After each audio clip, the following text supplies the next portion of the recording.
അടുത്തതായി രാശിചക്രത്തിലെ അവസാനത്തെ രാശിയായ മീനൻ രാശിയിലേക്ക് പോകാം.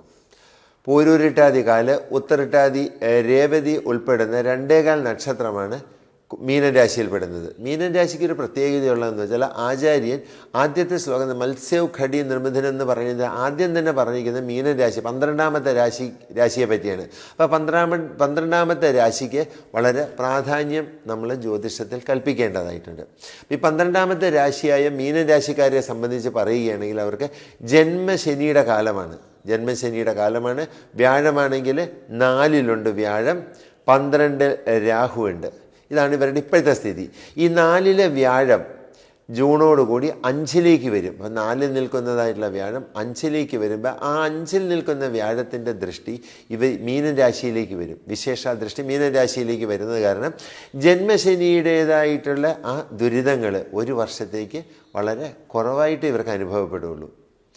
അതുപോലെ തന്നെ ജന്മശനിയാണ് എങ്കിലും ഇപ്പോഴത്തെ അവസ്ഥയിൽ ഇത്തിരി അവർക്ക് ദുരിതങ്ങളൊക്കെ ഉണ്ടായിരിക്കും. ഇത്തിരി വല്ല അസുഖങ്ങളോ അസ്വാസ്ഥ്യങ്ങളൊക്കെ ഉണ്ടാകും. ജന്മശനി കൊല്ലിക്കുന്നൊക്കെയാണ് പറയുന്നത്.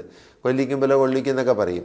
അപ്പോൾ ബന്ധുജനങ്ങളുടെ ഒരു വേർപാട്, അതുപോലെ തന്നെ ഈ കൊല്ലിക്കുക എന്ന് വെച്ചാൽ നമ്മളെ കൊല്ലുന്നല്ല, നമുക്ക് അതുപോലത്തെ ഒരു അനുഭവങ്ങൾ വെച്ചാൽ വേദനകളായിട്ടും. ഇപ്പം എല്ലാവർക്കും വേദനയാണല്ലോ, മരിക്കുന്ന പോലത്തെ വേദന എന്നൊക്കെ ആളുകൾ പറഞ്ഞ് വരാറുണ്ട്. എന്നുവെച്ചാൽ അതുപോലത്തെ വേദനാജനകമായിട്ടുള്ളൊരു ഇതായിരിക്കും. പക്ഷെ അതിന് ജൂണോടുകൂടി ഒരു വിരാമം വരും. വ്യാഴത്തിൻ്റെ ദൃഷ്ടി എന്ന് പറയുമ്പോൾ മീനൻ രാശിക്കാർക്ക് ഇപ്പം 4 വ്യാഴം നടക്കുന്നത്. ഈ 4 നടക്കുന്ന വ്യാഴം ജൂണോടുകൂടി 5 വരും. ഈ 5 വരുമ്പോൾ എന്ന് വെച്ചാൽ 5 ഇവരുടെ വ്യാഴത്തിൻ്റെ ഉച്ചരാശിയാണ്.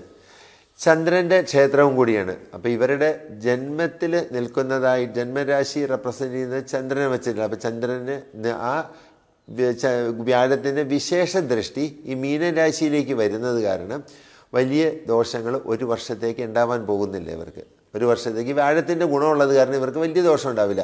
പിന്നെ ഇവർക്ക് ജന്മശനി കഴിഞ്ഞിട്ട് 2.5 വർഷം കൂടി 7.5 ശനിയുടെ ബാക്കി 2.5 വർഷം കിടക്കുന്നുണ്ട്. അപ്പോൾ അതെല്ലാം കരുതി വേണം ഇരിക്കാനായിട്ട്. 7.5 ശനി കാലഘട്ടമാണ്. ഇപ്പം ജന്മശനിയാണ് നടക്കുന്നത്. അതുപോലെ തന്നെ 2.5 വർഷം 2.5 അല്ല ഇനി 4.5 വർഷവും കൂടി ഇവർക്ക് 7.5 ശനിയുടെ ഉപദ്രവം ഉണ്ടാകും. അപ്പോൾ 7.5 ശനി കാലഘട്ടം ആയത് കാരണം അവർ നോക്കിയിരിക്കുക. ഇടയ്ക്കൊക്കെ ഇങ്ങനെ വ്യാഴം ഇപ്പം നോക്കുന്നത് കാരണം നമുക്ക് വ്യാഴത്തിൻ്റെ ഗുണം കിട്ടുന്നത്. ഇത് കഴിയുമ്പോൾ വ്യാഴം 6ലേക്ക് പോയി മറയും. അപ്പോൾ പിന്നെ നമുക്ക് ഇത്തിരി ദുരിതം മാതിരിയൊക്കെ തോന്നും നമുക്ക്. എന്നാലും ഗുണദോഷ സമ്മിശ്രമായിട്ട് ഒരു വർഷമാണ് മീനൻ രാശിക്കാരെ സംബന്ധിച്ച് ഈ കാലഘട്ടത്തിൽ വരുന്നത്.